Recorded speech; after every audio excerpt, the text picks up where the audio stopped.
Okay, Blake here. Let's talk about some changes in my business.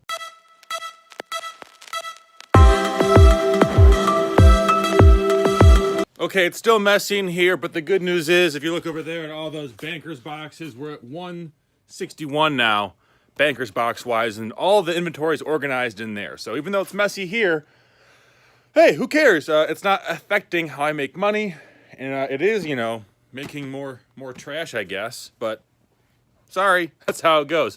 So go back to FlipCon. August, Charlotte.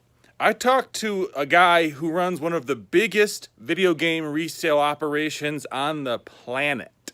I'm not going to say who it is. He's very no, don't talk about me. He's a cool guy. I like him a lot. We're Facebook friends now, but he's not like me where he wants to put his business on the internet.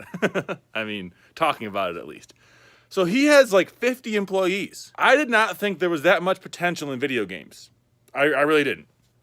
I do now. And what I've been doing since August, it's now the middle of October, almost the end of October, is just trying to create these relationships with video game collectors and stores and sellers and buying wholesale enormous amounts. Like this week, I got about 600 PS3 games in, and out of those 600 PS3 games, 10 or 15 are new.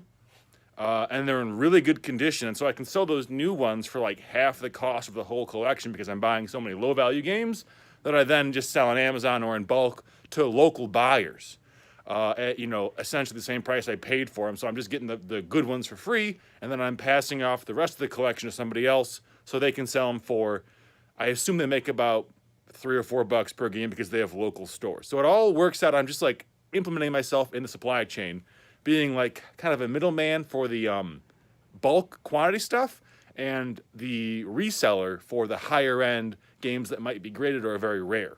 So it's all going in these bankers boxes right here. We can fit about, I don't know. I mean, let me see if I can find one. Yeah, so this is how I storm in here. All the games go on bottom, and then I put the bundles. This is a bundle of Call of Duty games, for example, on top.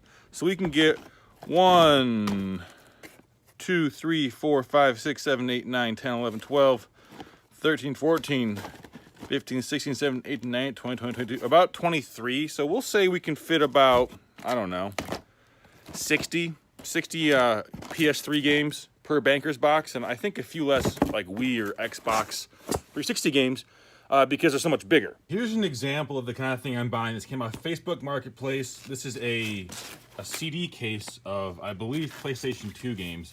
But when they listed it, they didn't say what was in here. They just said a book of PS2 games. And I don't think the person was trying to scam me.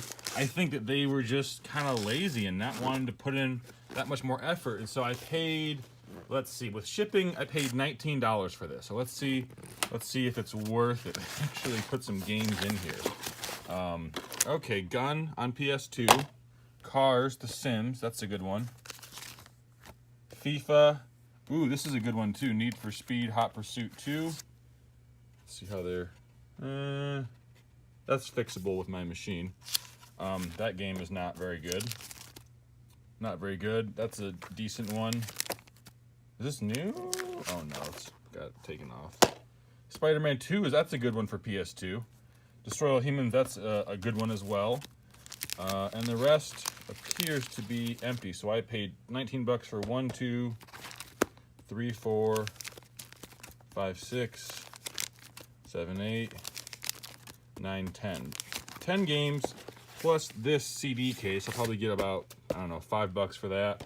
I think probably I'll make, just off the top of my head, $35 probably is going to be the profit after shipping, after fees on all these games and items. So that's kind of the numbers we're working with. Not huge ROI like the silver I sold or any of the huge finds I found at thrift stores. But this will sell fast, that will sell fast, that will sell fast, that will sell fast. I don't know about Stunt GP. That will sell fast, that will sell fast. So it's going to be a relatively quick turnaround on eBay, not even Amazon. Kind of a cool side note, I just got this game on GameCube too from a different buyout. So I don't know if I could even sell them together, if that's a thing, but interesting. This is a kind of a cool game. It was like a proto Red Dead Redemption. It had the same kind of shooting mechanic, if I recall correctly. I haven't played this in like 20 years.